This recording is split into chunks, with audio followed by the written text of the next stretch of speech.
Indeks prestasi rata-rata untuk semua mata kuliah yang diujikan di luar disertasi adalah 3,94. Dan disertasi sebagai hasil karya tulis dan penampilan dalam redaksi ilmiah diberi nilai A, sehingga IP kumulatif menjadi 3,97. Dengan merata-ratakan hasil prestasi tersebut, maka kandidat memperoleh angka akhir kelulusannya sebagai Dr. Indar Ismail Jamaluddin dinyatakan lulus dengan predikat yudisium sangat memuaskan.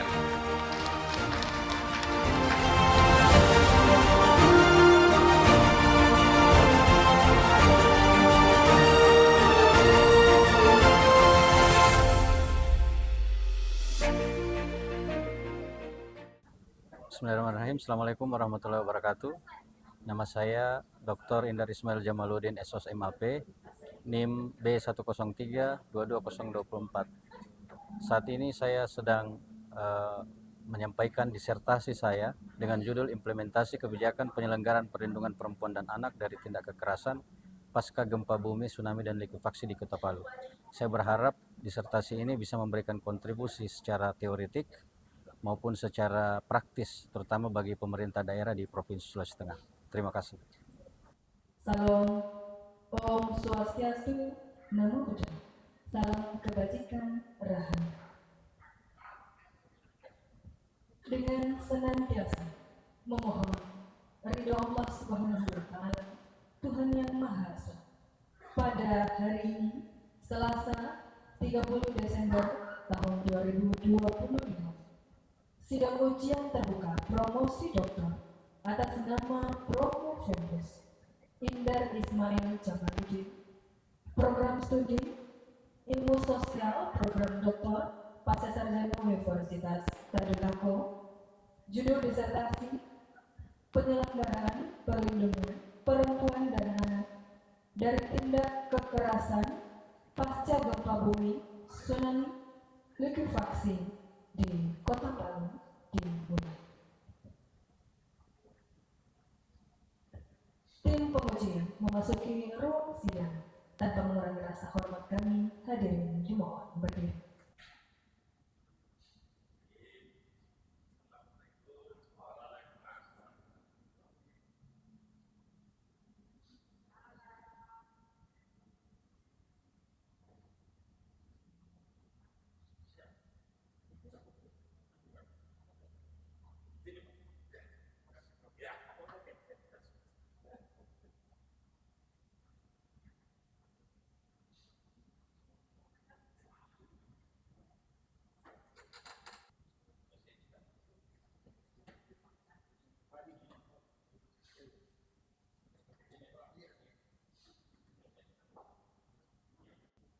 Selanjutnya, Promo Femdes memasuki ruang sidang dan menempati tempat yang telah disediakan.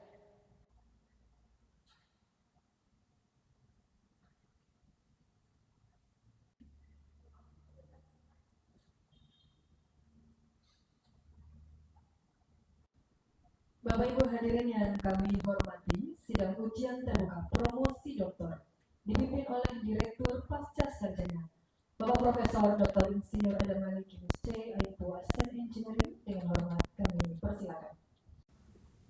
Assalamualaikum warahmatullahi wabarakatuh.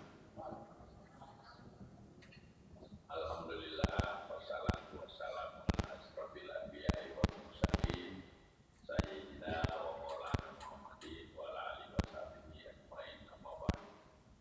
Yang terhormat Bapak Ibu tim penguji, khususnya penguji eksternal kita pada hari ini, Bapak Dr. TB Mas Jafar MSI.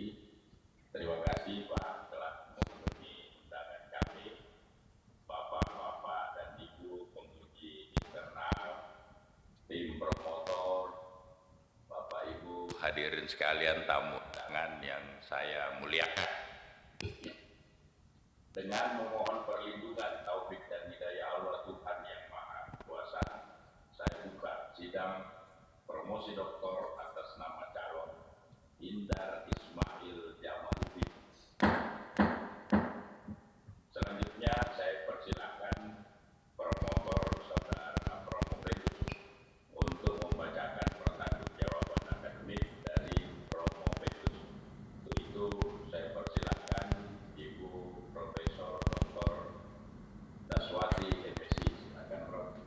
kasih pimpinan sidang sudah berikan kesempatan pada saya untuk menyampaikan pertanggungjawaban akademik.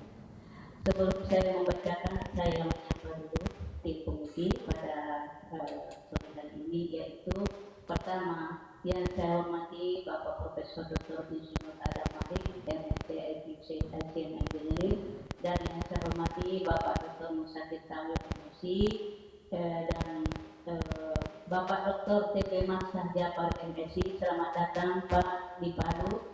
Dan yang saya hormati Bapak Dr. Satrio, MSc, Ibu Dr. Intan Kurnia, MSc, Ibu Dr. Nur Adisa, MSc, Ibu Dr. Indah Ahdia, MSc, Bapak Dr. Asri Fadli, MSc, dan Ibu Profesor Dr. Mustaqina, MSc.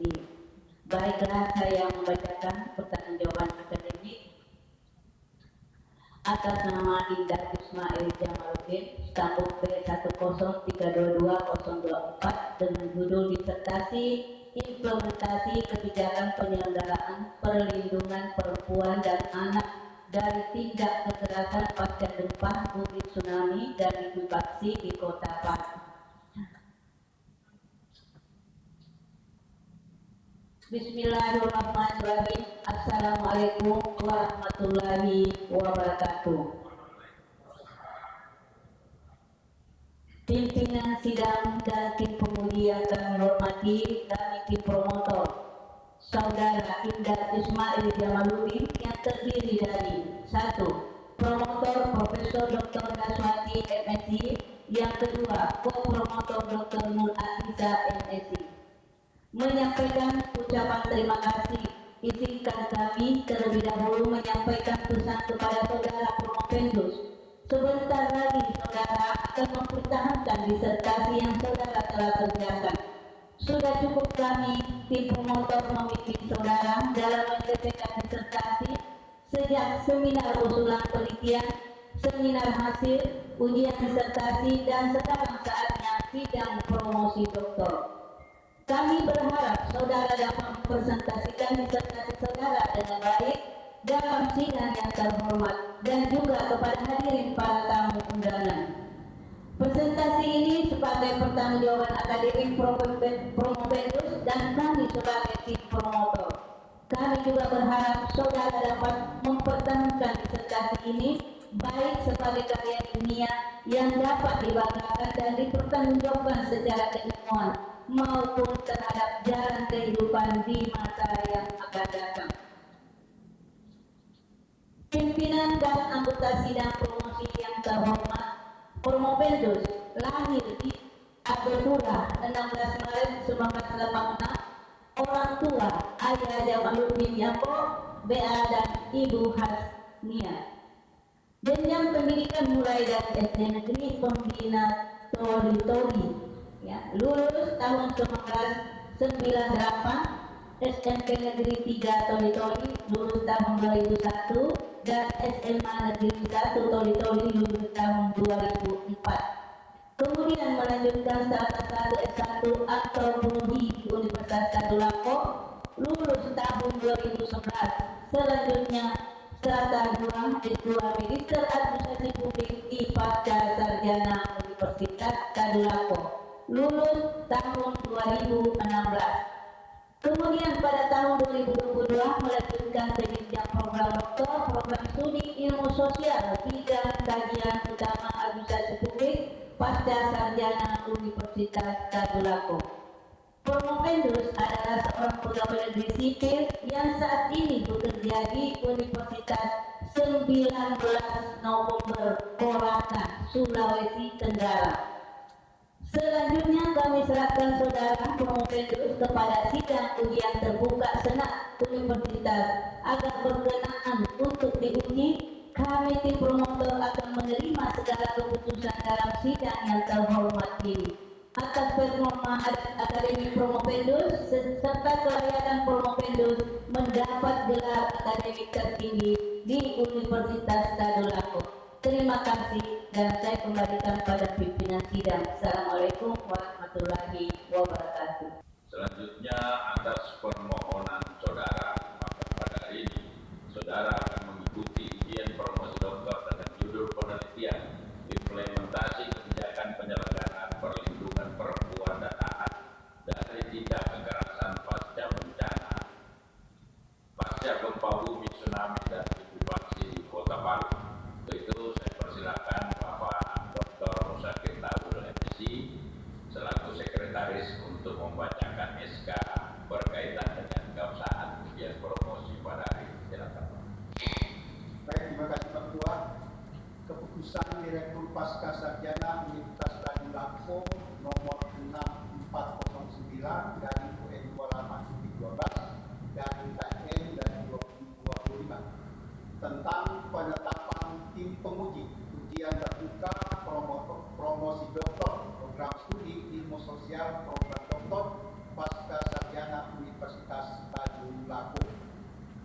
Direktur Pasca Sarjana Universitas Tadulako membaca, menimbang, mengingat, memutuskan, menetapkan pertama, mahasiswa peserta ujian disertasi di bawah ini.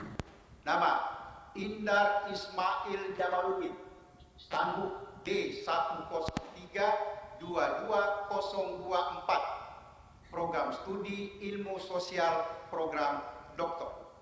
Judul penelitian: Implementasi Kebijakan Perlindungan Perempuan dan Anak dari Tindak Kekerasan Pasca Gempa Bumi Tsunami dan Likuifaksi di Kota Palu. Tim penguji ujian terbuka promosi doktor. Pertama, Bapak Profesor Dr. Insinyur Adam Malik MSc IPU ASEAN N selaku Ketua Penguji. Dr. Muzakir Tawil MSI selaku Sekretaris Penguji. Dr. TB Masa Jafar MSI Penguji Eksternal. Dr. Sastrio MSI Penguji Internal. Dr. Intam Kurnia MSI Penguji. Profesor Dr. Daswati MSI Promotor Penguji.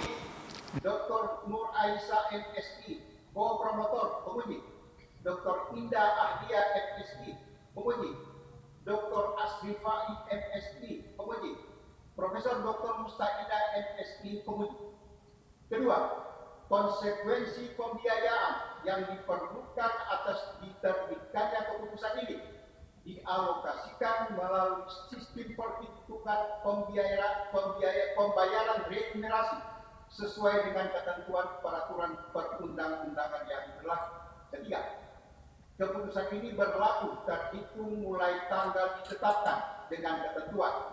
Apabila di kemudian hari ternyata terdapat kekeliruan di dalamnya, akan diadakan perbaikan sebagaimana mestinya.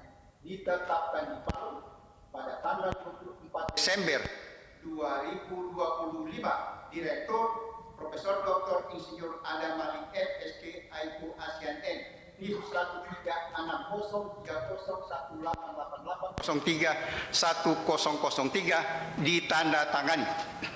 Makasih. Baik, terima kasih Bapak Dr. Muzakir Tawil. Selanjutnya saya mempersilakan Saudara Permopendus untuk memaparkan ringkasan hasil penelitian disertasi saudara. Waktunya kurang lebih 15 menit. Silakan. Terima kasih banyak, Prof. Bismillahirrahmanirrahim. Assalamualaikum warahmatullahi wabarakatuh. Waalaikumsalam warahmatullahi wabarakatuh. Yang terhormat, yang amat terpelajar, Bapak Profesor Dr. Insinyur Adam Malik MSc IPU ASEAN Engineering. Yang terhormat, yang terpelajar, Bapak Dr. Muzakir Tawil MSi. Yang terhormat, yang terpelajar, Bapak Dr. TB Masa Jafar MSi. Yang terhormat, yang terpelajar, Bapak Dr. Sastrio MSi. Yang terhormat, yang terpelajar, Ibu Dr. Intam Kurnia MSi. Yang terhormat, yang amat terpelajar, Ibu Profesor Dr. Daswati MSi. Yang terhormat, yang terpelajar, Ibu Dr. Nur Aisyah MSi. Yang terhormat, yang terpelajar, Bapak Dr. Asrifai MSi. Yang terhormat, yang terpelajar, Ibu Dr. Indah Ahdia MSi. Yang terhormat, yang amat terpelajar, Ibu Profesor Dr. Mustaidah MSi.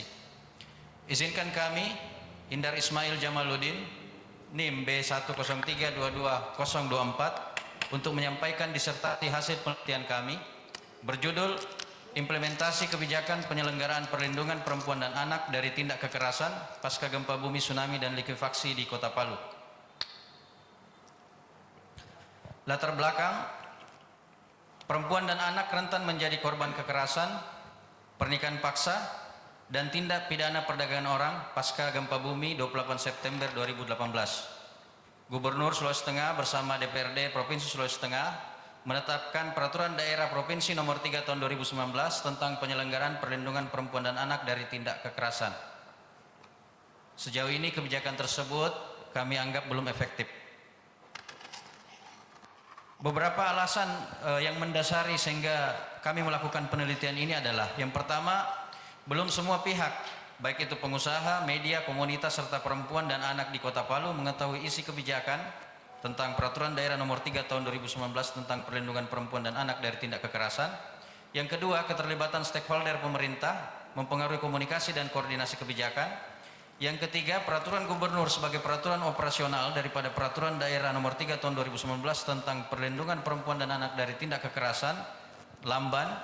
Kemudian sumber daya yang terbatas, sikap aparatur yang menolak kekerasan namun terbatas dalam inisiasi program, dan dukungan publik belum dimaksimalkan oleh pemerintah daerah. Berikutnya, pasca gempa bumi 28 September 2018, beberapa organisasi NGO atau kelompok civil society perempuan merilis beberapa data yang terkait dengan kasus kekerasan terhadap perempuan dan anak. Libu Perempuan merilis pada 28 September 2018 sampai 28 September 2019 atau 1 tahun pasca bencana, terjadi 61 kasus, 33 perkawinan anak, 54 kasus 61 kasus kekerasan, 33 kasus perkawinan anak. Kemudian KPKPST merilis 54 kasus, 34 perkawinan anak. Kemudian Yayasan Sikola Membine mencatat 37 kasus pelecehan seksual, KDRT, kekerasan dalam keluarga, perkosaan dan sebagainya.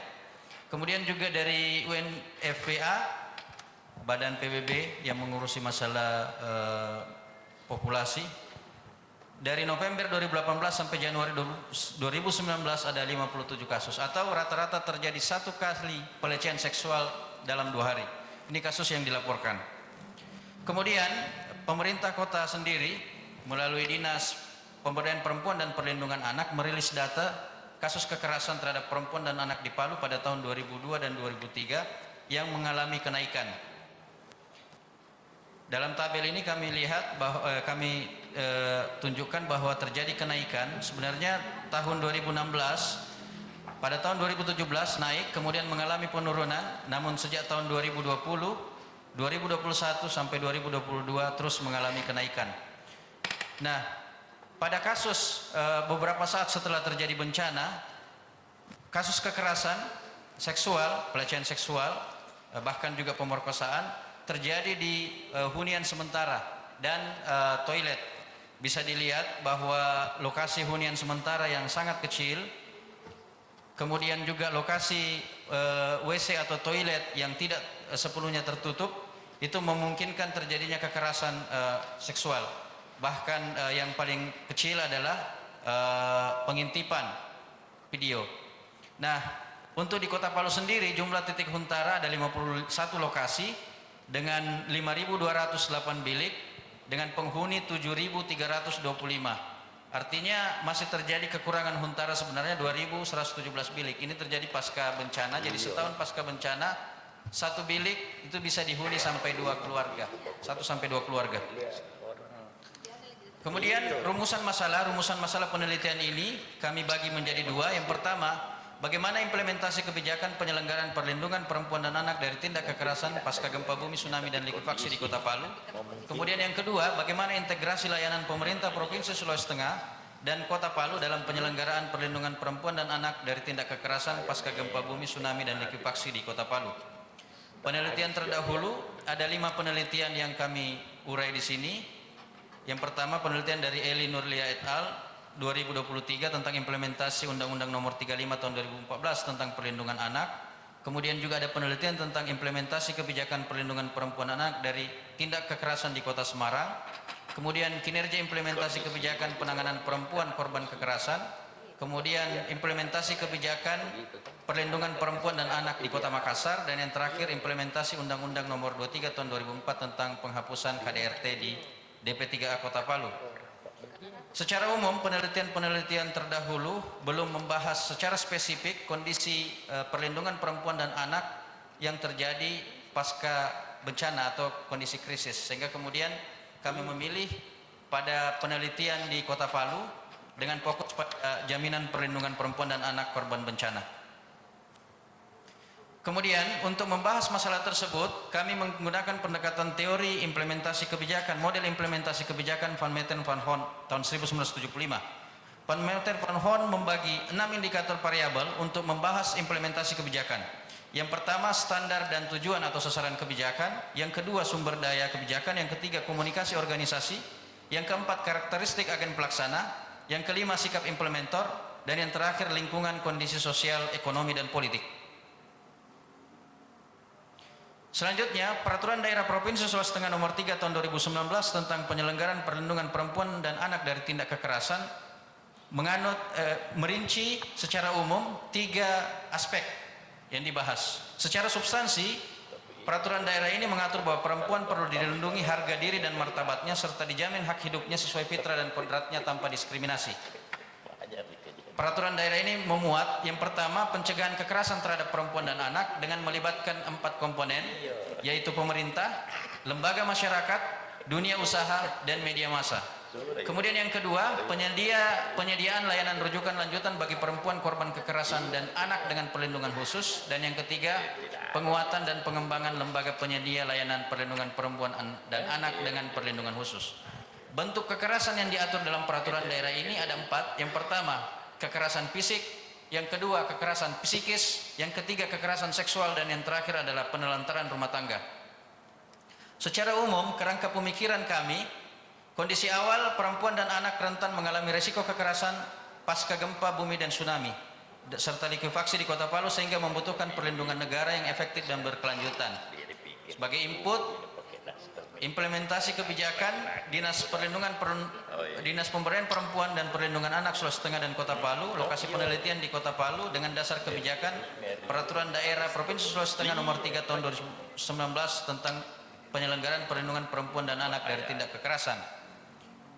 Masalah ini kemudian kami coba kaji dengan menggunakan model implementasi kebijakan publik Pan Meter Pan Hon dengan indikator standar dan sasaran kebijakan, komunikasi antar organisasi, karakteristik organisasi pelaksana, sumber daya, disposisi implementer, dan kondisi lingkungan sosial, ekonomi, dan politik. Harapannya kinerja kebijakan implementasi kebijakan perlindungan perempuan dan anak pasca bencana, akses dan kontinuitas layanan, kecepatan dan ketepatan pelayanan, serta perlindungan komprehensif korban. Output, terwujudnya implementasi kebijakan perlindungan perempuan dan anak yang efektif, terpadu, responsif, dan berkelanjutan dalam situasi pasca bencana. Untuk memperkuat proses implementasi kebijakan ini, kami memanfaatkan variabel tambahan, yaitu integrasi layanan untuk memperkuat hubungan komunikasi antar organisasi, karakteristik organisasi dan pelaksana, serta disposisi pelaksana. Metode penelitian, perspektif penelitian ini adalah penelitian kebijakan dengan jenis dan sumber data primer, wawancara, observasi, data sekunder, buku, artikel, laporan, dan peraturan. Analisis data, kami menggunakan analisis data Miles, Haberman, dan Saldana 2014, dimulai dari pengumpulan data, kondensasi, dan penyajian data. Kemudian dasar penelitian deskriptif kualitatif, objek penelitian adalah DP3A Sulawesi Tengah dan DP3 Kota Palu dengan batasan penelitian tahun 2022, dengan subjek penelitian pentahelix, yaitu unsur pemerintah daerah, kemudian unsur media, unsur akademisi, unsur komunitas, NGO dan korban, dan unsur pengusaha. Definisi konseptual, kami coba mengurai tentang model implementasi kebijakan Van Meter Van Hon. Yang dimaksud standar dan sasaran kebijakan dalam penelitian ini adalah singkat implementer memahami standar dan tujuan peraturan daerah tentang penyelenggaraan perlindungan perempuan dan anak dari tindak kekerasan.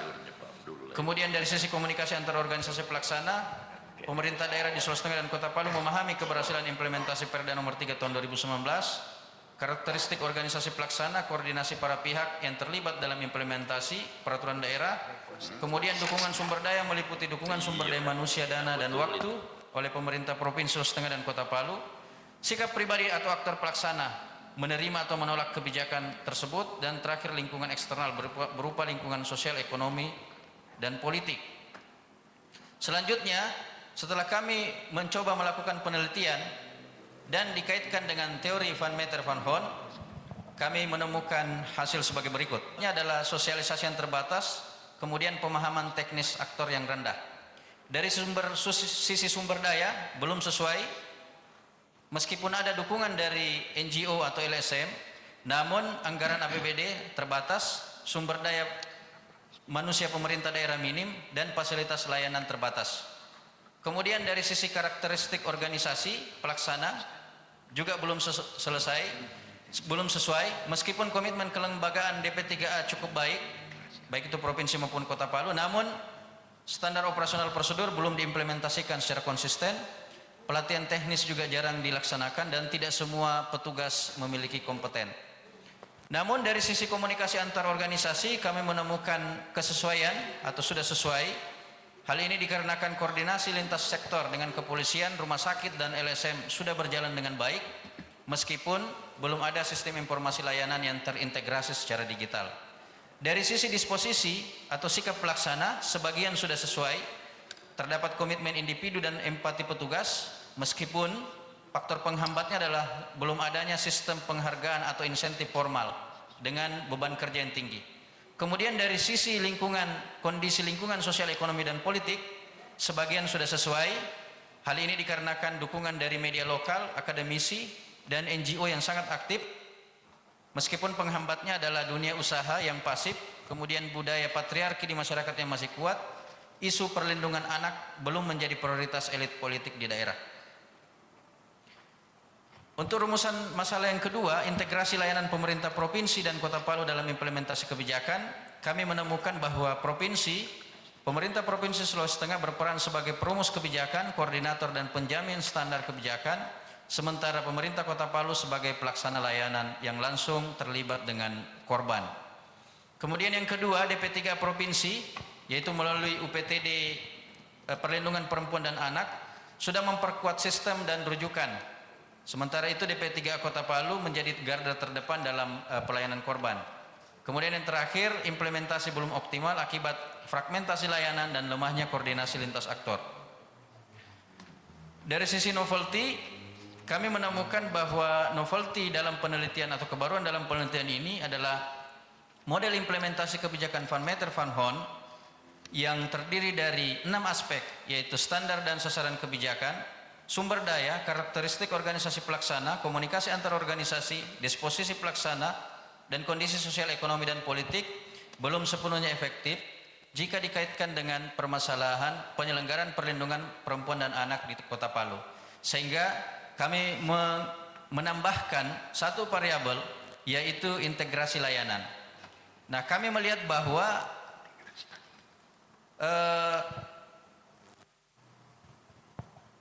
penelitian ini menempatkan integrasi layanan sebagai tambahan untuk menjembatani proses implementasi kebijakan dan kinerja perlindungan perempuan. Jadi integrasi layanan ini mencakup integrasi secara struktural, fungsional, normatif, dan operasional. Sehingga hal ini bisa menentukan efektivitas layanan yang terpadu pasca bencana. Jadi fragmentasi pelayanan ini juga mempengaruhi koordinasi dan komunikasi antar organisasi penyedia layanan. Kesimpulan, implementasi kebijakan daerah Perda Provinsi Sulawesi Tengah nomor 3 tahun 2019 tentang penyelenggaraan perlindungan perempuan dan anak dari tindak kekerasan pasca gempa bumi, tsunami, dan likuifaksi di Kota Palu menurut model implementasi Van Meter Van Hon yang kami gunakan belum efektif. Yang kedua, integrasi layanan pemerintah Provinsi Sulawesi Tengah dan Kota Palu dalam penyelenggaraan perlindungan perempuan dan anak pasca gempa, tsunami, dan likuifaksi belum berjalan optimal akibat fragmentasi layanan dan lemahnya koordinasi lintas sektor. Kondisi ini mengindikasikan adanya kesenjangan antara desain kebijakan dari pemerintah provinsi dan realitas implementasi di tingkat kota. Novelty penelitian ini terletak pada rekonstruksi model implementasi kebijakan Van Meter Van Hon yang lebih kontekstual dan sensitif terhadap perlindungan perempuan dan anak korban kekerasan pasca bencana melalui penambahan dimensi integrasi layanan. Demikian hasil penelitian kami yang kami bisa sampaikan pada sidang kali ini. Kami kembalikan kepada Ketua Tim Penguji. Terima kasih, Prof. Sesi ini saya akan memberikan kesempatan kepada masing-masing anggota tim penguji untuk mengajukan pertanyaan, saran, komentar maupun sanggahan. Kesempatan pertama saya berikan kepada Bapak Dr. TB Masa Jafar, MSI. Silakan, Pak. Terima kasih Ketua Sidang, Bapak Profesor Dr. Isur Adam Malik, MSI, dan kepada tim promotor beserta anggota tim penguji. Saudara Propendus, pertanyaan yang pertama, sebelum saya mulai dengan pertanyaan, saya ingin memberikan ucapan selamat Siap, terima kasih. pada Anda. Saya membaca cukup baik ya dalam merumuskan masa penelitian dan juga analisis sehingga sampai kepada novelty. Siap. Pertanyaan saya sederhana. Anda berpijak pada konsep yang dikemukakan oleh Van Meter dan Van Horn. Nah, kedua peneliti ini nampaknya ada celah yang ingin Anda tutup. Pertanyaan saya, apa dasar secara konseptual yang Anda bangun dan apa data-data yang mendukung sehingga ini merupakan sebuah novelty. Itu yang pertama.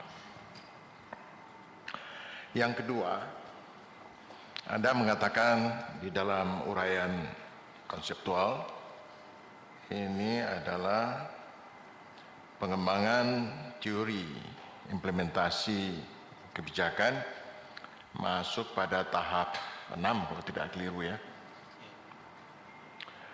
Nah, di sini saya belum lihat bagaimana kemudian Anda coba menutup gap ini. Di mana letak atau posisi beberapa rujukan yang Anda gunakan ya, maupun dari sumber jurnal ya, dengan posisi Anda ya dari peneliti terdahulu. Tiga adalah Anda mengajukan satu jalan keluar dari kelemahan perda penanganan kekerasan perempuan ini. Lalu Anda mengajukan pendekatan integrasi layanan. Menurut hemat saya, bukankah pendekatan integrasi itu adalah include pada setiap teori, juga mungkin dalam kebijakan. Itu sudah otomatis itu, karena kebijakan atau pada fungsi-fungsi birokrasi, layanan itu sudah include itu. Nah, kenapa Anda mengajukan ya ini sebagai suatu jawaban mungkin dari gap baik pada pendekatan teoritik maupun dari segi implementasi kebijakan. Saya kira tiga pertanyaan ini yang saya ingin tahu bagaimana Anda menjelaskan kepada saya. Terima kasih. Siap, terima kasih banyak Pak Dokter. Mohon izin menjawab.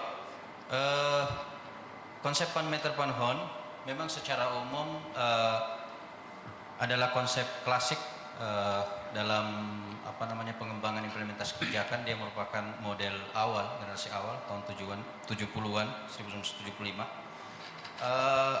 Ada 6 indikator yang kemudian dibahas di situ untuk mengurai apakah implementasi kebijakan ini dapat dilaksanakan secara optimal atau tidak, sebagaimana yang sudah kami sampaikan. Namun kami melihat bahwa dari ke-6 variabel ini, Van Meter Van Horn menyebutnya variabel, yaitu standar dan sasaran kebijakan, kemudian disposisi, sikap pelaksana, sumber daya, karakteristik organisasi, kemudian komunikasi antar organisasi dan kondisi lingkungan sosial ekonomi politik, itu belum sepenuhnya bisa menjawab fenomena ketika dikaitkan dengan peristiwa tindak kekerasan pasca bencana. Nah, sebagaimana kita ketahui bahwa bencana gempa bumi ini bagi para penyintas itu memberikan dampak ganda, terutama bagi perempuan dan anak. Jadi perempuan dan anak yang seharusnya dilindungi, tapi karena kondisi saat itu yang pemerintah belum siap, harus kita akui, maka kemudian penyelenggaraan perlindungan terhadap perempuan dan anak cenderung diabaikan. Nah, memang secara umum terdapat banyak lembaga yang memberikan perhatiannya terhadap perlindungan perempuan dan anak. Jadi bukan hanya dari DP3 Provinsi maupun Kota Palu, tapi juga berbagai pihak, NGO juga seperti itu, dan kelompok-kelompok yang berbasis keagamaan. Namun jika kami tarik secara konseptual, integrasi belum terjadi integrasi layanan, terutama pada faktor karakteristik organisasi. Jadi fragmentasi penyedia layanan, jadi organisasi penyedia layanan yang terlalu banyak itu memungkinkan sulitnya komunikasi antar lintas aktor sehingga tidak terpadu. Nah, sebenarnya dasar teoretik ini sudah disinggung sebenarnya oleh Austin dalam teorinya tentang integrated human care tahun 1907. Jadi Austin mengatakan bahwa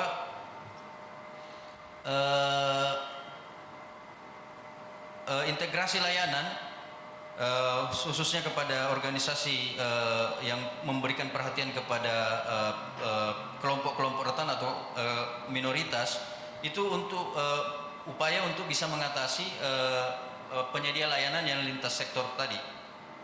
Kemudian juga menangani kebijakan sosial yang sangat kompleks pasca bencana. Sehingga kami menganggap bahwa integrasi layanan ini penting. Jadi integrasi ini bukan saja secara praktik Bapak, tapi juga pada secara struktur kelembagaan, secara standar operasional prosedur. Jadi terus terang kondisi saat ini, misalnya pemerintah provinsi punya standar operasional prosedur atau SOP, kemudian Kota Palu juga punya SOP, sehingga kemudian agak menyulitkan. Jadi sementara dalam penjangkauan kasus terkadang ketika misalnya tidak bisa dihandle kasus-kasus kekerasan itu tidak bisa dihandle oleh pemerintah provinsi, kadang didorong ke pemerintah kota, kadang juga didorong ke KSO atau kelompok civil society. Ini yang pertama. Kemudian bagaimana posisi kami melihat membaca landasan. Jadi sebenarnya dari sisi penelitian terdahulu kami mencoba mencari ada sekitar 70 referensi jurnal internasional bereputasi yang kami coba cari. Kami kaitkan dengan kondisi yang ada. Memang ada gap atau kesenjangan bahwa belum ada artikel atau penelitian secara spesifik membahas tentang implementasi kebijakan penyelenggaraan perlindungan perempuan dan anak dari tindak kekerasan pasca gempa yang secara holistik dari sisi teoretik, sehingga kemudian kami melihat bahwa ini merupakan gap yang menarik untuk dikaji. Kami coba melakukan analisis secara bibliometrik menggunakan Postpior Bapak dan menemukan kondisi seperti ini. Kemudian dari sisi integrasi layanan, memang kami berharap bahwa novelty yang kami berikan ini, integrasi layanan ini bisa menjadi semacam jembatan variabel dalam pengembangan model Farmater Van Hoorn, terutama dari sisi karakteristik organisasi tadi dan aspek komunikasi antar organisasi. Jadi ketika misalnya konsep implementasi kebijakan ini bisa bisa ditambahkan dengan aspek integrasi layanan, maka baik itu secara struktural, fungsional, normatif dan operasional, kebijakan implementasi kebijakan perlindungan perempuan dan anak ini bisa lebih adaptif dengan situasi kondisi pasca bencana. Jadi memang selama ini penelitian sebelumnya lebih banyak meneliti tindak kekerasan dalam kondisi normal, tapi tindak kekerasan terhadap perlindungan perempuan dan anak pasca bencana sebagai efek daripada bencana itu belum banyak yang membahas. Demikian Bapak. Kalau tidak salah saya baca bahwa case yang Anda teliti itu seakan-akan Anda mengatakan ya kelemahan-kelemahan dari implementasi kebijakan pada kasus penanganan kekerasan perempuan secara public policy itu juga ada kemungkinan ya itu juga akan terjadi pada ya kasus-kasus di dalam implementasi kebijakan. Apa seperti itu? Ya, atau Anda sebagai ahli di dalam kebijakan publik ya, khususnya di dalam implementasi kebijakan, kira-kira apa yang Anda bisa berikan atau kontribusi secara praktis sehingga ini bisa memperbaiki kebijakan yang Anda anggap terdapat kelemahan-kelemahan. Dan apakah sekali lagi kelemahan-kelemahan itu juga sebenarnya mencerminkan kelemahan public policy khususnya dalam implementasi kebijakan pada umumnya. Terima kasih. Secara praktis sebenarnya kami merekomendasikan bahwa perlu ada semacam integrasi layanan dalam penyelenggaraan perlindungan perempuan dan anak. Dalam artian begini, sebelum Undang-Undang Nomor 23 Tahun 2014, sebenarnya penyelenggaraan perlindungan perempuan dan anak sudah cukup maju dibanding saat ini. Kenapa kami katakan seperti itu? Karena saat itu UPTD PPA yang posisinya sekarang itu ditangani oleh P2TP2A. Jadi Pusat Pelayanan Terpadu Perempuan dan Anak. Jadi bukan hanya aparatur sipil negara, tapi juga para anggota masyarakat atau KSO juga bisa dilibatkan di situ.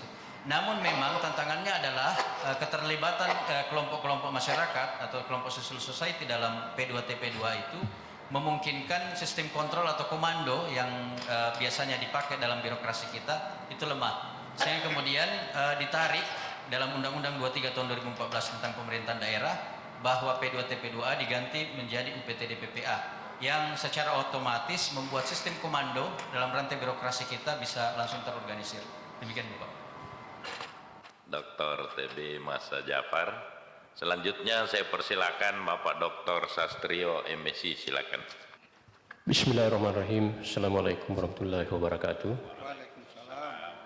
Yang terhormat Bapak Profesor Dr. Adam Malik, MSc maupun Engineering, yang saya hormati Dr. Musakir Tawil MSc, kemudian yang saya hormati Bapak Dr. TB Masa Jafar MSc, kemudian Dr. Intan Kurnia MSc, Profesor Dr. Daswati MSc selaku promotor yang mengawali Promopendus selama ini, beserta didampingi oleh Dr. Nur Aisyah MSc. Kemudian yang saya hormati Dr. Aisyah MSc, kemudian yang kami juga hormati Profesor Dr. Mustaina MSc. Saya kira sudah banyak pertanyaan-pertanyaan secara substantif tadi yang terkait penguatan disertasi Anda, yang apalagi model-model implementasi yang dipersembahkan oleh Pak Menteri dan Pak Hum dalam kaitannya dengan analisis penelitian Anda. Saya hanya bertanya saja, ya. Ini saya gabung saja ya. Pertama itu adalah ya, sesuatu ideal normatif yang mendasari terhadap adanya peraturan daerah, yaitu ya, Perda Sulawesi Tengah, Provinsi Sulawesi Tengah nomor 3 tahun 2019 tentang penyelenggaraan perlindungan perempuan dan anak dari tindakan kekerasan. Ya.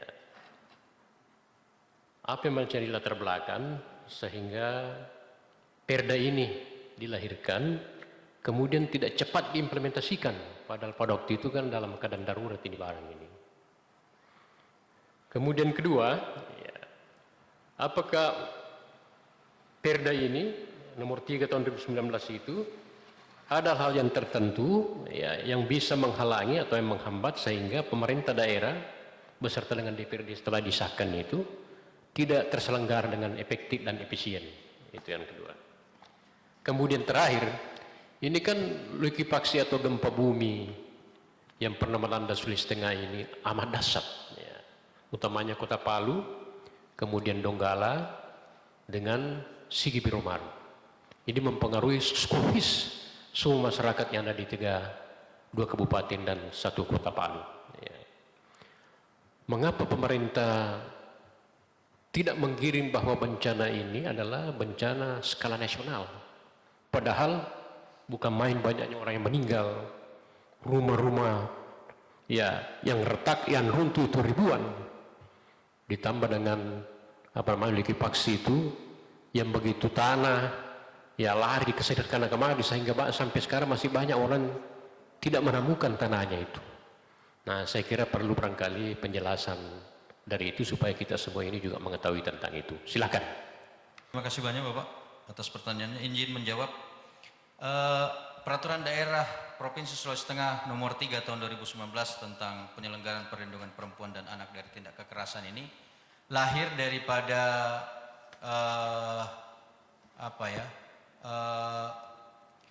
usulan sebenarnya daripada KSO atau kelompok civil society. Jadi di NGO perempuan yang konsen pada advokasi terhadap perempuan dan anak itu mereka ada beberapa, kemudian diinisiasi oleh mempercayakannya kepada Libu Perempuan, Lingkar Belajar untuk Perempuan, Ibu Dewi Rana Amir waktu itu, untuk mengusulkan semacam kebijakan perlindungan perempuan dan anak yang sebenarnya sebelum gempa pun sudah banyak terjadi.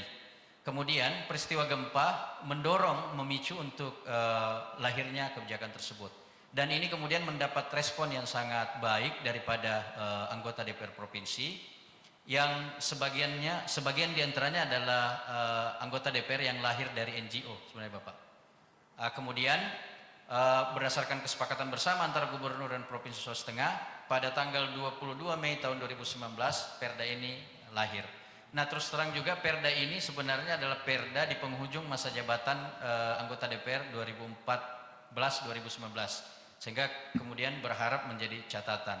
Hanya saja memang dalam pelaksanaannya belum bisa langsung dilaksanakan.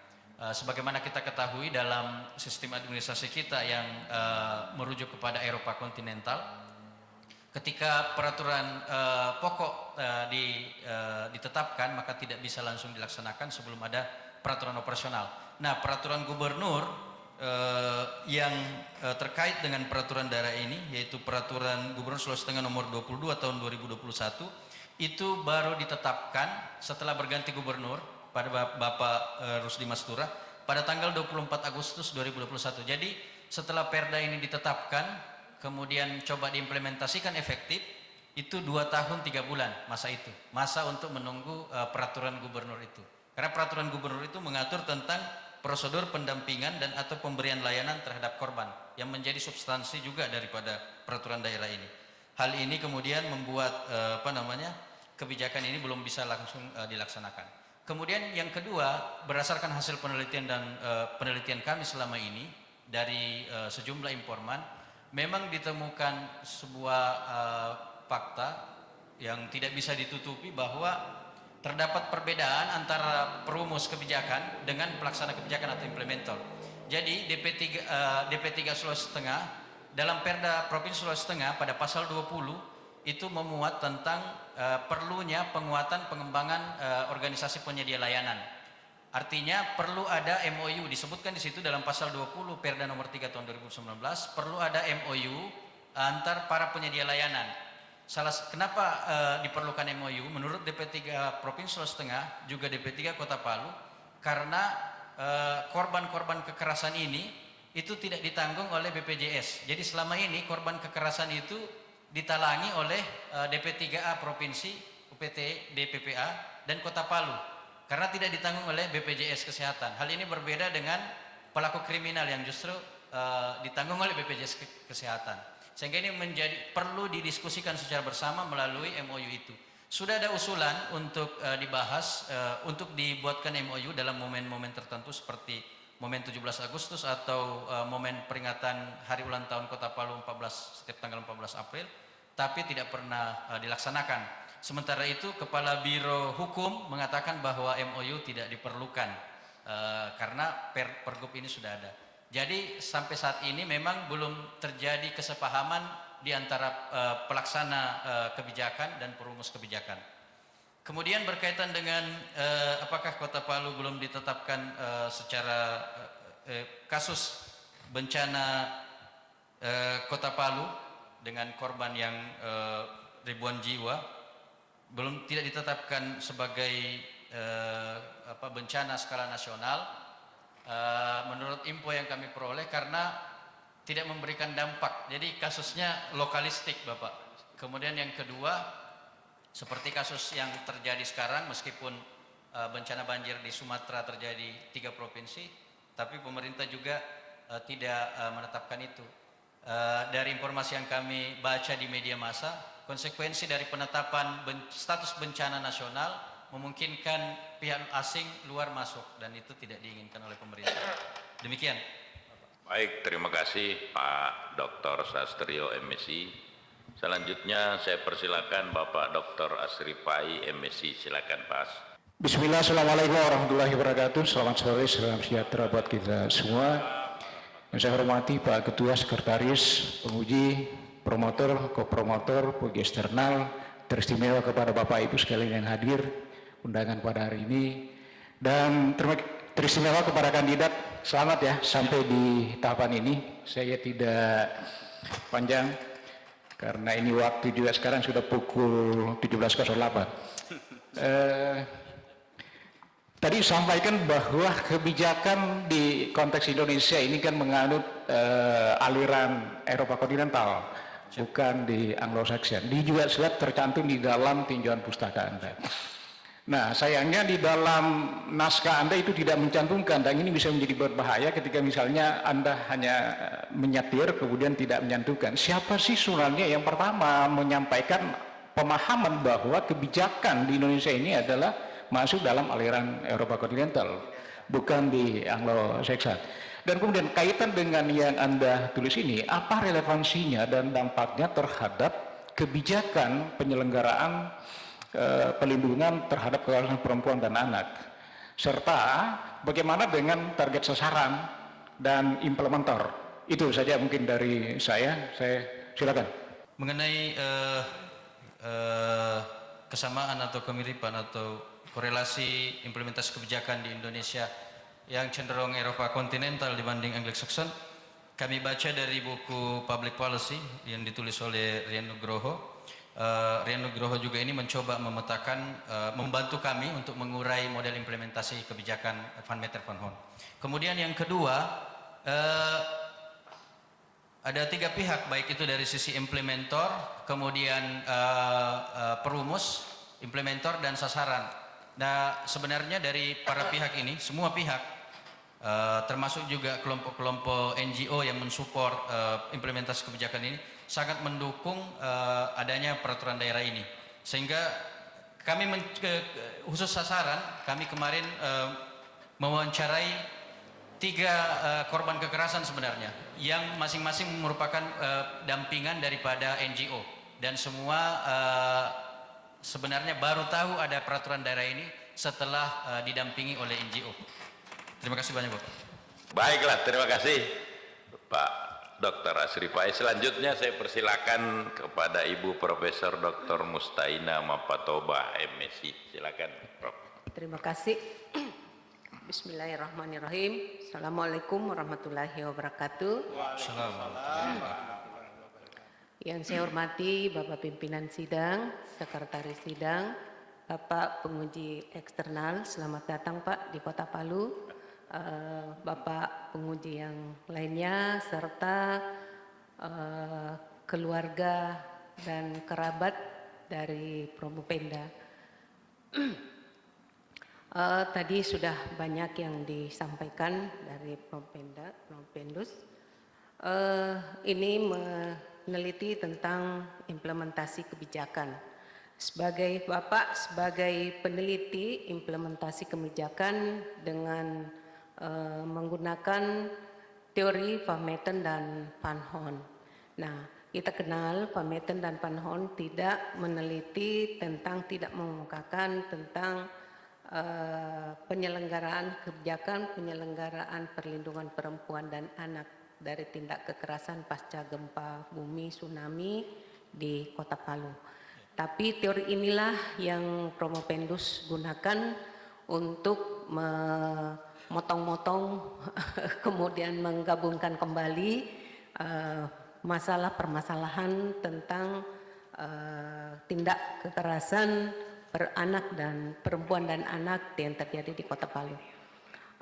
Kemudian kalau kita melihat dengan teori yang digunakan oleh Van Metten dan Van Horn yang ada 6 faktor ya, 6 variabel.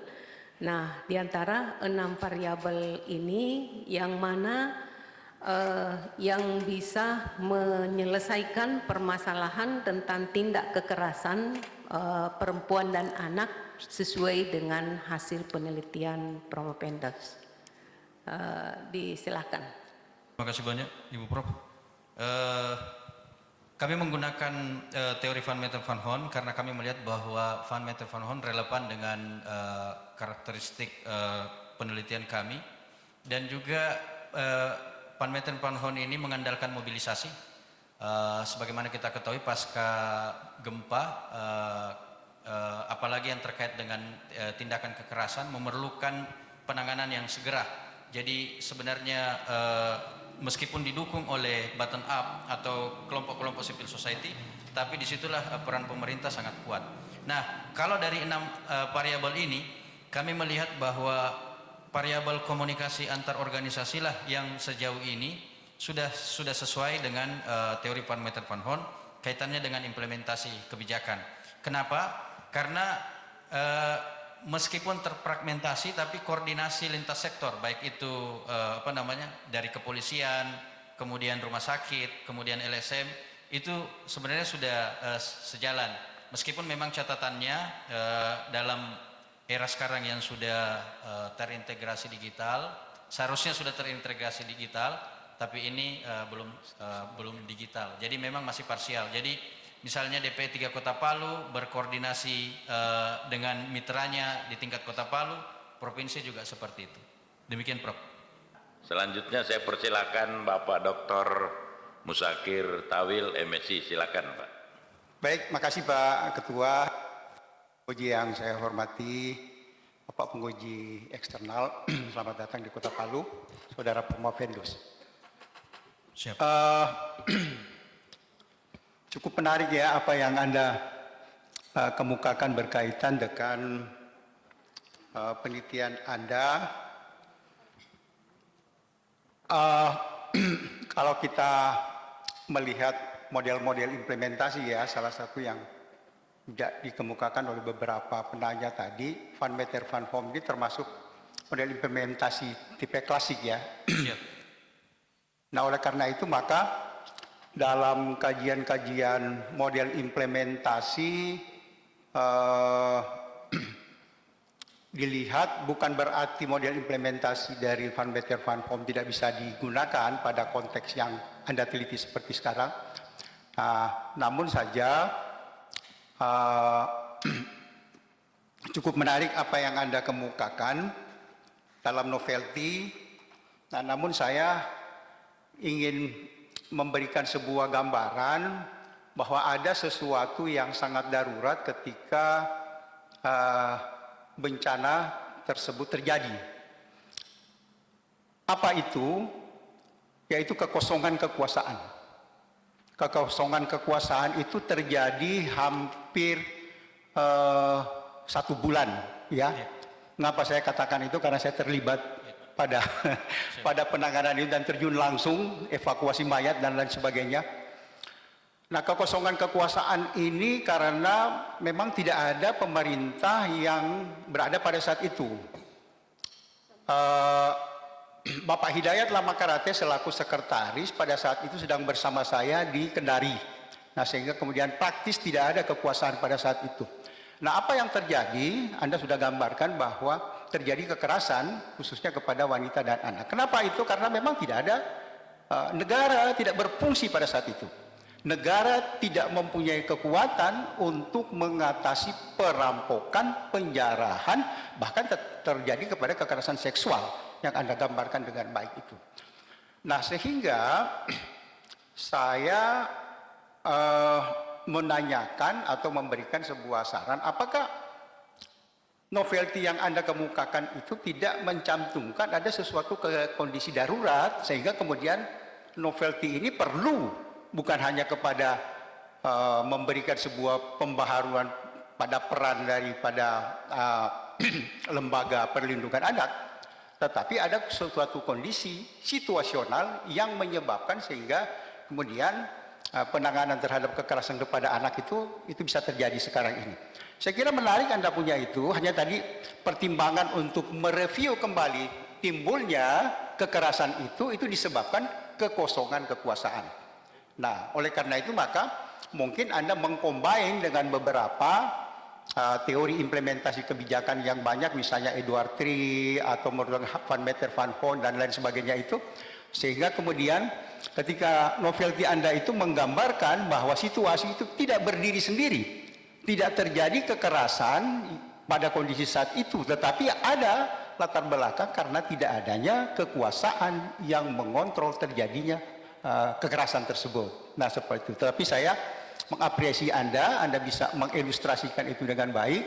Nah, walaupun ada hal yang mungkin bukan ya Anda mungkin belum melihat pada aspek implementasi kebijakan itu selalu berkaitan dengan aktor kebijakan. Ya, mungkin ada tanggapan, silakan.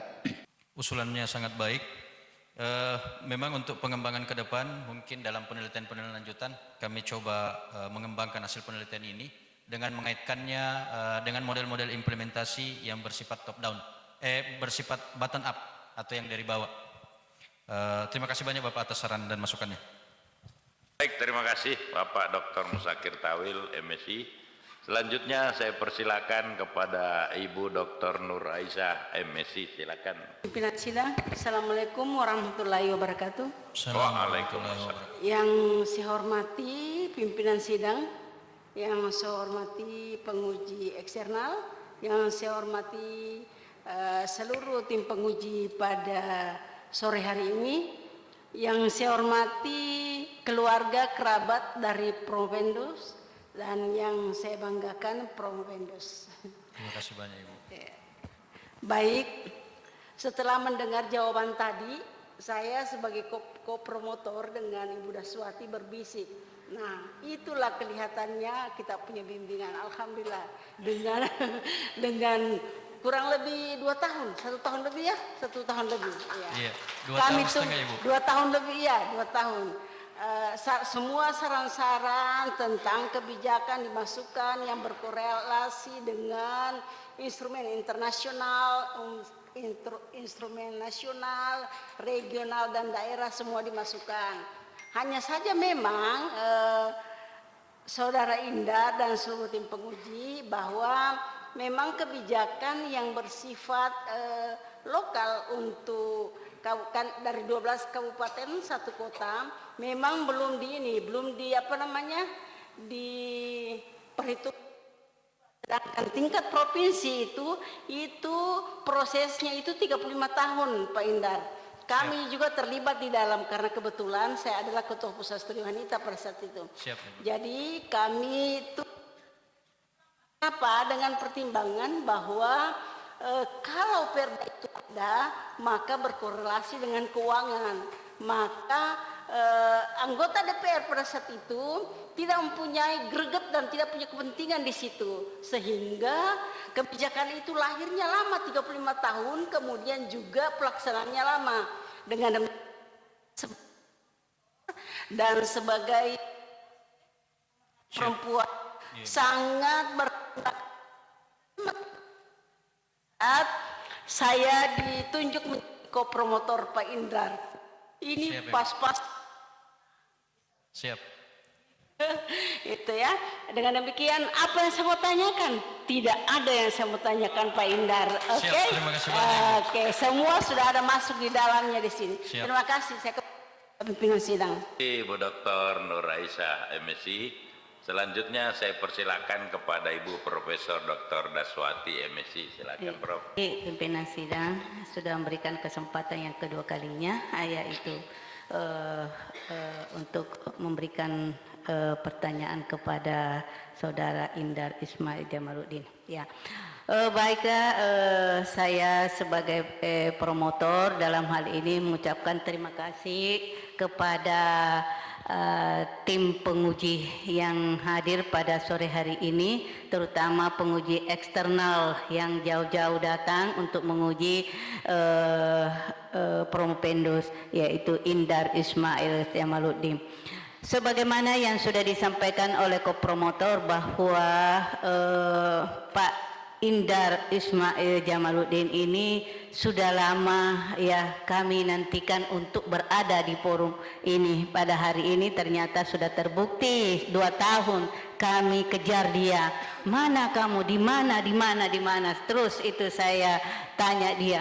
Alhamdulillah sudah berada di sini dan berdasarkan juga tadi pernyataan atau pertanggungjawaban akademik Promopendus sudah memberikan jawaban yang sangat baik sekali ya, karena itulah harapan kami dan pesan kami tadi pada saat membacakan pertanggungjawaban akademik, mudah-mudahan Promopendus itu bisa menjawab dengan baik. Ternyata terbukti pada sore hari ini sudah dijawab dengan baik dari segi perspektif fokus dan lokus daripada penelitiannya semua tadi sudah dijawab, dan juga dari perspektif teori, metodologi dan hasil sampai kepada novelty semuanya sudah dijawab dengan baik.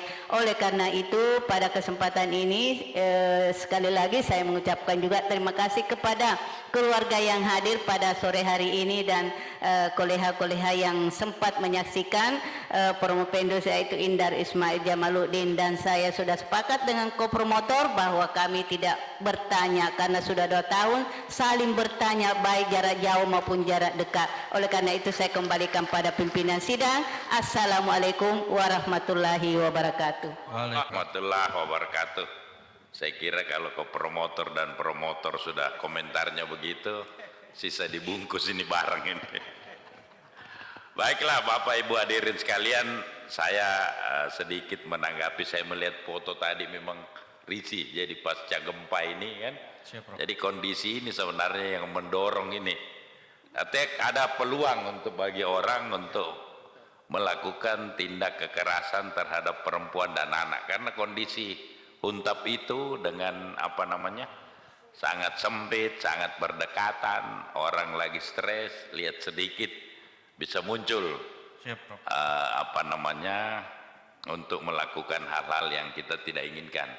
Tapi memang kalau saya melihat tadi ada juga perda ini belum disosialisasikan, dan memang masalahnya di situ, karena kalau sesuatu yang sudah diundangkan itu dianggap masyarakat sudah tahu sebenarnya, jadi tidak ada kewajiban pembuat undang-undang itu untuk mensosialisasikan. Ya, ini yang persoalan kan pemangku kepentingan.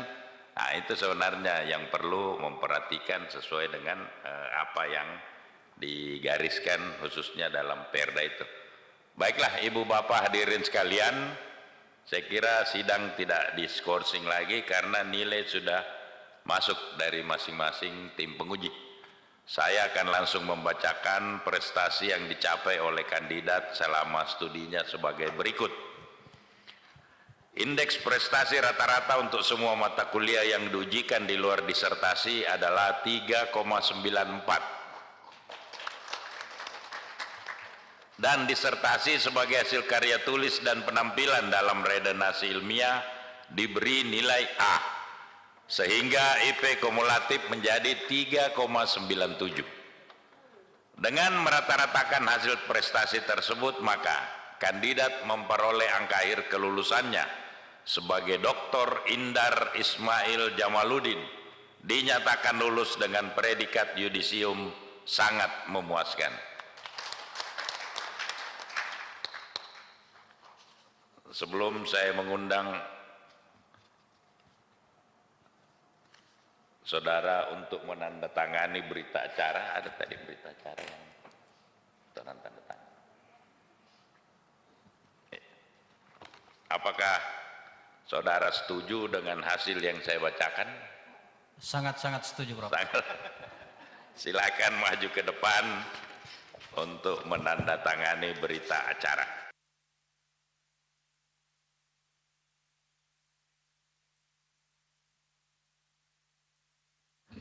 Baiklah Ibu Bapak hadirin sekalian, kami mohon berdiri sejenak untuk mendengarkan pembacaan yudisium. Bismillahirrahmanirrahim. Saya Ketua Panitia Ujian Doktoral melantik Saudara Indar Ismail Jamaluddin menjadi doktor dalam bidang ilmu sosial, konsentrasi administrasi publik. Semoga Allah menerima amalan saudara sebagai amalan jariah yang akan saudara abdikan bagi ilmu pengetahuan nusa bangsa dan agama. Semoga saudara dapat mempertahankan integritas ilmiah saudara sebagai dokter. Saya ucapkan selamat.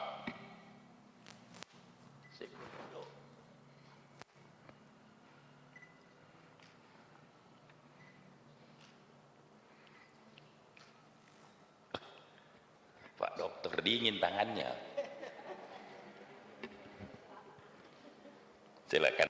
Akhiri saya memberikan kesempatan kepada Bapak Dr. Indar Ismail Jamaluddin untuk memberikan ucapan terima kasih. Silakan. Untuk yang kedua kalinya, Assalamualaikum warahmatullahi wabarakatuh. Allahumma salli ala Muhammad wa ala ali Muhammad. Puji dan syukur penulis atau saya Indar Ismail Jamaluddin haturkan kehadirat Allah Subhanahu wa taala yang sudah memberikan limpahan rahmat dan kasih sayangnya sehingga kami bisa melalui proses hingga di titik ini. Saya menyadari bahwa selesainya penyusunan disertasi ini bukan hanya usaha semata dari diri pribadi saya, melainkan berkat dukungan dan motivasi dari berbagai pihak, terutama dari tim promotor. Saya mengucapkan terima kasih yang setulus-tulusnya kepada Ibu Profesor Dr. Daswati selaku promotor dan Ibu Dr. Nur Aisa Ambo selaku kopromotor yang telah mencurahkan segenap perhatian waktu dan pikiran dalam membimbing saya dalam penyelesaian disertasi ini. Terima kasih sebesar-besarnya kepada Bapak Rektor Universitas Tadulako, Bapak Direktur Pascasarjana, terima kasih banyak Prof, dan Wakil Direktur Program Pascasarjana, Bapak Koordinator Program Studi, Bapak Prof. Slamet Riyadi Cante, kemudian Bapak dan Ibu penguji ujian terbuka promosi doktor yang mengawal sejak tahap proposal. Terima kasih banyak Pak Dr. Asrifai, Pak Dr. Musakir Tawil, Ibu Prof. Mustainah, Bapak Dr. Sastrio, dan secara khusus kami mengucapkan terima kasih banyak kepada Bapak Dr. TB Masa Jafar di sela-sela kesibukan beliau selaku Ketua Program Studi Doktoral Ilmu Politik Universitas Nasional berkenan hadir menjadi penguji eksternal kami.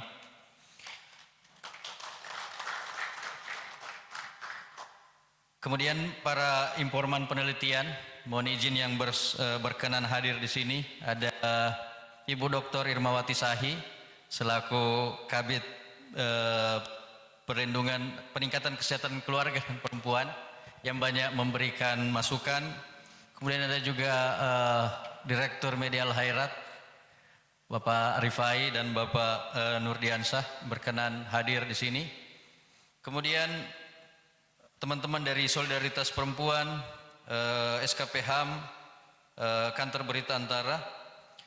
Kemudian juga secara khusus terima kasih banyak kepada Bapak Insinyur Abdullah MT selaku orang tua kami di sini yang berkenan untuk memberikan banyak gambaran mengenai pengetahuan pasca bencana, dan Bapak Dr. Surahman Cino yang juga memberikan kami masukan. Saudaraku seangkatan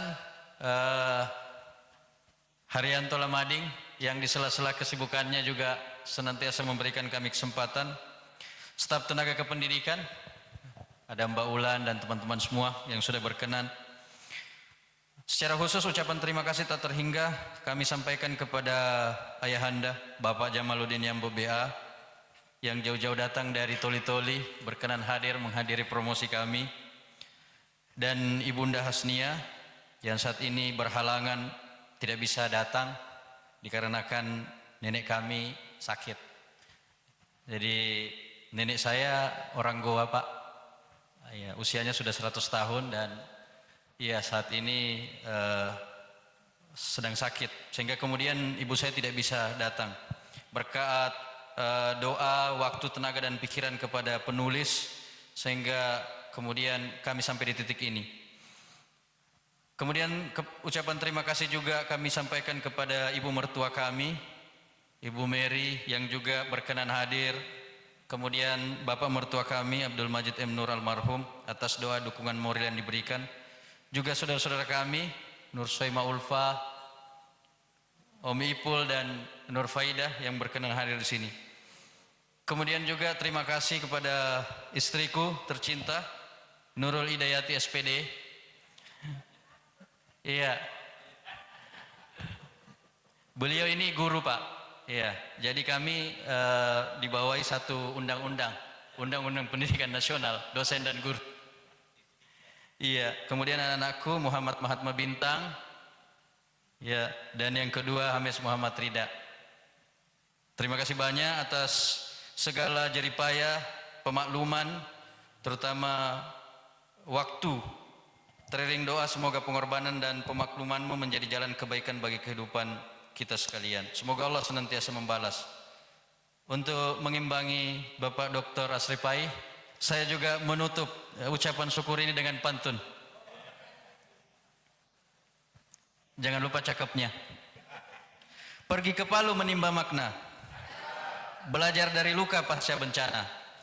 Disertasi ini saya persembahkan dengan penuh ikhtiar dan doa demi perlindungan perempuan dan anak di masa depan bangsa.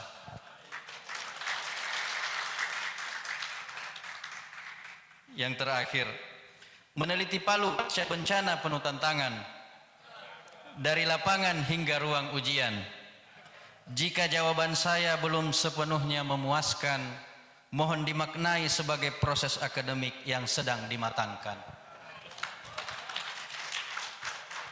Palu 30 Desember 2025, Indar Ismail Jamaluddin. Assalamualaikum warahmatullahi wabarakatuh. Waalaikumsalam warahmatullahi wabarakatuh. Saya kira promosi kali ini sangat khusus dan spesial, karena selama ini belum pernah ada promosi 3 kali dalam sehari. Cuman karena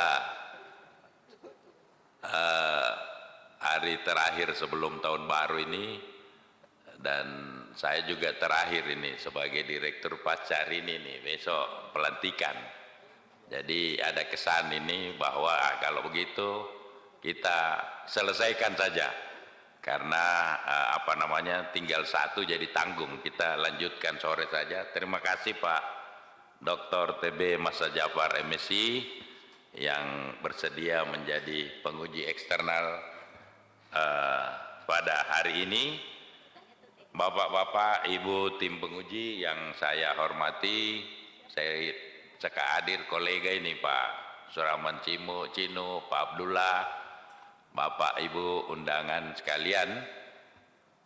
Dan tadi, ini kolega saya juga ini, Pak Rifai, ini lama baru ketemu ini, pimpinan media. Kami lama dulu berinteraksi kan Pak Rifai. Jadi selama di KPU 5 tahun, saya selalu berinteraksi dengan beliau ini. Mantap anak muda. Baiklah, dengan mengucapkan alhamdulillahirrabbilalamin, sidang ujian terbuka promosi doktor saya nyatakan ditutup. Demikian, wabillahi taufiq wal hidayah. Assalamualaikum warahmatullahi wabarakatuh.